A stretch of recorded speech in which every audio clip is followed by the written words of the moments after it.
El País Podcast.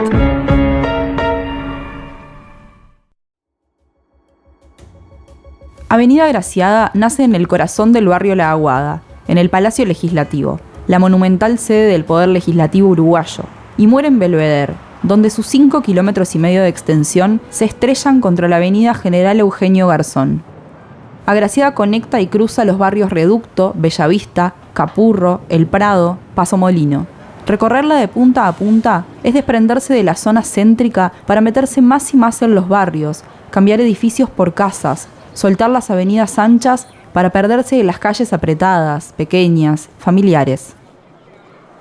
Por Agraciada se puede pasar toda la vida. Es una arteria central del entramado montevideano, puerta de entrada y salida hacia el departamento de Canelones, un camino de asfalto por el que día a día circulan miles de personas que van y vienen a la oficina, al médico, a la facultad, y que no tienen ni idea del infernal tiroteo que ocurrió allí donde ahora pisan hace 90 años.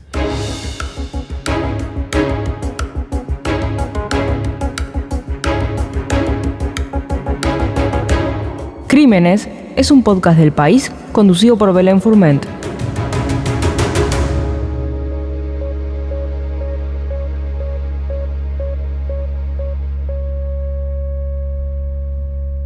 El 20 de noviembre de 1933 fue lunes.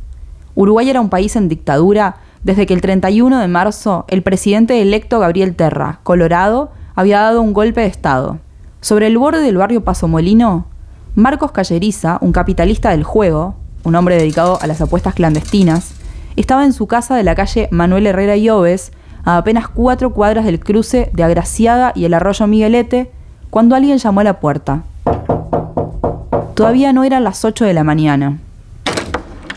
Virgilio Tomás Denis y Pedro Montiel, el cubano, buscaban al dueño de casa. Cuando la cuñada de Calleriza les dijo que él aún no se había levantado, le dieron un sobre azul, le pidieron que se lo entregara, y cuando la mujer extendió la mano para tomarlo, la sorprendieron. La agarraron por el cuello, la metieron puertas adentro, no pudieron evitar sus gritos. Sabían que Marcos guardaba mucho dinero, querían robárselo. Y así empezó el caos. La primera que reaccionó a esos gritos fue María, la esposa de Marcos, que se asomó con cautela, vio a los ladrones, sacó un revólver de la mesa de luz de su marido y gatilló por instinto. La bala cruzó por la puerta abierta y terminó en el hombro de la vecina de enfrente, que había salido a barrer la vereda. Era el primer disparo de uno de los tiroteos más rimbombantes en la historia del Uruguay. Los delincuentes se fugaron de inmediato y a las pocas cuadras se encontraron con 2 de sus cómplices, los hermanos Hortel, que integraban la banda de Di Giovanni, uno de los pistoleros más temidos de la época. Los Hortel, Denis y el cubano, todos anarquistas en tiempos del ascenso internacional del fascismo, eran peligrosamente habilidosos. Mientras procuraban escapar, la empleada de la desafortunada vecina baleada pedía auxilio a los gritos y le encargaba a un hombre que justo pasaba por la calle en bicicleta que llamara a la policía. Pero el muchacho, que era Esteban Mario Rodríguez, hizo algo más. Siguió a los 4 delincuentes, los vio trotar hacia Belvedere y luego subirse a un ómnibus en la calle Emilio Romero.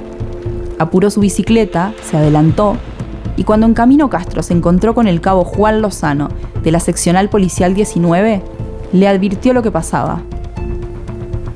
Lozano habló con Genaro Leites.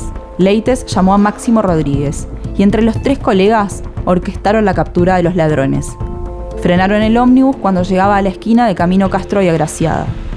Los 4 delincuentes bajaron, pero cuando iban a ser detenidos, uno echó mano al revólver que llevaba. Entonces comenzó la balacera.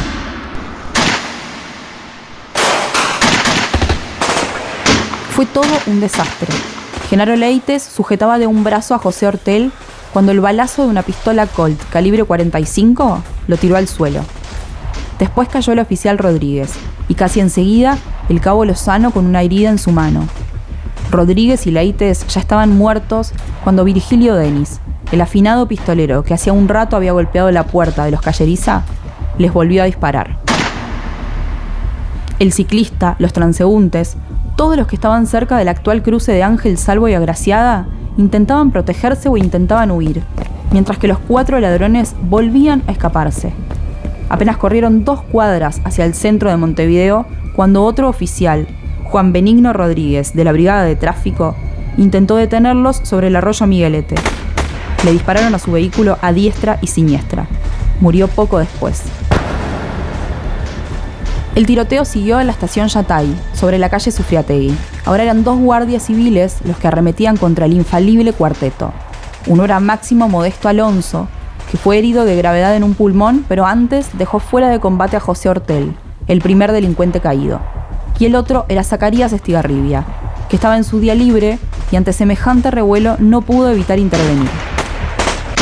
El caos solo crecía. Gabino Hortel logró escapar, pero se encontró con 3 oficiales que lo hirieron en las piernas. Recibió 1, 2, 3 balazos. Desanduvo el camino, se reencontró con Denis y el cubano, y los 3 juntos se metieron a un garage. Amenazaron al dueño del lugar e intentaron fugarse en una carroza fúnebre, pero nunca lograron encenderla. Siguieron de a pie, se escondieron detrás de un cachilo y abrieron fuego contra el comisario Ernesto Fossman y el guardia civil Honorato Sequeira. Juan Gamarra, que también era guardia civil, frenó un camión de ANCAP que circulaba por Agraciada e intentó utilizarlo para acercarse con recaudo a donde estaban los delincuentes. Fue peor. El chofer recibió un balazo y Gamarra una herida mortal. De aquella escena, Gabino Hortel logró escaparse otra vez por cuenta propia. Trepó techos, robó un auto a punta de pistola, fue perseguido por Camino Castro y finalmente rodeado. Lo arrestaron cuando llevaba una Colt calibre 45 en una mano y una Mauser de 7.65 milímetros en la otra. Todo era cada vez más parecido a una película que se empeñaba en no terminar. En una casa de la calle Sufriategui, otro agente policial, Raúl Páez, intentó sorprender a Denis y al cubano, que bajo un asedio cada vez más intenso seguían ofreciendo resistencia. Páez recibió un disparo en el abdomen y murió esa misma tarde, con 7 perforaciones en el intestino. Un colega suyo le dijo a la prensa: El chiquilín era bravo, siempre lo fue. Jamás retrocedió cuando un maleante le hizo frente. Y tenía que caer así, peleando. Al final, el inspector Reinaldo Braida y el guardia civil Honorato Sequeira lograron irrumpir en la casa donde se escondían los maleantes, y aunque Sequeira no salió ileso, Braida y los oficiales que llegaron a ayudarlo pudieron terminar con la odisea criminal. A Virgilio Denis lo encontraron escondido debajo de una cama, con su revólver completamente descargado.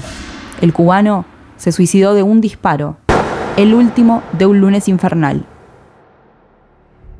Aquel día de 1933, 5 policías y un ladrón murieron. 4 oficiales y 2 delincuentes terminaron con heridas y un cuarto asaltante fue detenido sin grandes lesiones. Varios civiles, entre ellos la vecina de los Calleriza, el chofer del camión de ANCAP y su acompañante, también recibieron disparos. La prensa de la noche iba a titular así: 17 víctimas fue el saldo trágico del espectacular asalto. En el Paso del Molino, una verdadera batalla entre policías y pistoleros. Un día después, mientras se intentaba dar captura a otros 2 delincuentes de la temible banda, el agente Rojas Maldonado y el asaltante Salvador del Pérez, conocido como el Cubano Chico, se enfrentaron y se hirieron de muerte. Fallecieron en el acto. Crónicas de la época cuentan que lo que siguió después fue un asedio mediante razias, detenciones y en algunos casos deportaciones de extranjeros, tanto de anarquistas como de obreros. Algunos hablaban de una verdadera cacería. Al poco tiempo, en una entrevista, el ciclista que eligió ir tras los malhechores declaró: Si yo no hubiera seguido a los tipos, capaz que no habría habido tantos muertos. En 1975, 42 años después de aquella sangrienta tragedia, la intersección de Agraciada y Lucas Oves, una suerte de epicentro de la llamada Batalla de Paso Molino, fue nombrada Plaza de la Policía Nacional. En 2008, con Tabaré Vázquez como presidente y Daisy Tourné como ministra del Interior, se declaró que cada 20 de noviembre se conmemorará, en Uruguay, el Día del Policía Caído en cumplimiento del deber. Ahora, en la Plaza de la Policía Nacional, en esa esquina por la que día a día pasan miles y miles de personas, una inmensa placa de granito negro lleva grabados 267 nombres de efectivos que han muerto en funciones. Los 6 del 33 están en esa lista.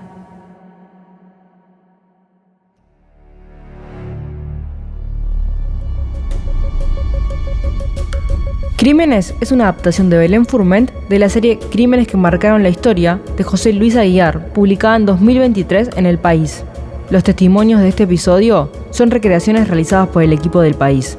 La coordinación fue realizada por Valentina Caredio y la edición de sonido por Uicast. Pueden escuchar este y todos los episodios en Spotify y demás plataformas.